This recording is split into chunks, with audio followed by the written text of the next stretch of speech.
साथी हो महत्त्वपूर्ण सूचना ध्यान दिएर सुन्नु होला। हाम्रो मन्त्री साहबले पनि अप्रिलको 26 देखि आफ्नो उडानहरू पुनः सञ्चालन गर्दै हुनुहुन्छ। अब तपाईँले हिमालय एयरलाइन्सको सेवा पनि लिन सक्नुहुनेछ। र बिचमा एउटा कुरा जोडिहालौँ, म पनि विदेशमा 10 वर्ष खुन पसिना बगाएको परिवार छोडेर बसेको मान्छे हो। तपाईँहरूको पीडा के छ मैले बुझेको छु।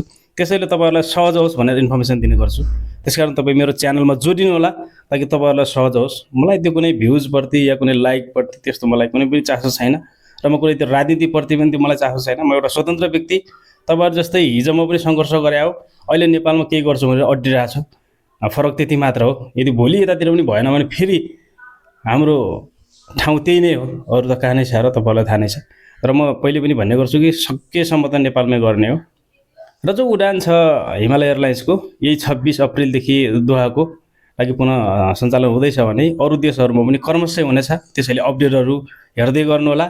र तपाईँ अब कतारको यात्रा गर्दै हुनुहुन्छ भने अब तपाईँले टिकट लिन सक्नुहुनेछ। अब तपाईँलाई थाहा नै छ मैले दिने सेवाहरू, श्रम स्वीकृति, प्लेन टिकट, पासपोर्ट लागि फर्महरू या तपाईँको पुलिस रिपोर्टहरू, अनलाइन सम्बन्धी सेवाहरू तपाईँले मसँग सजिलैसँग लिन सक्नुहुनेछ।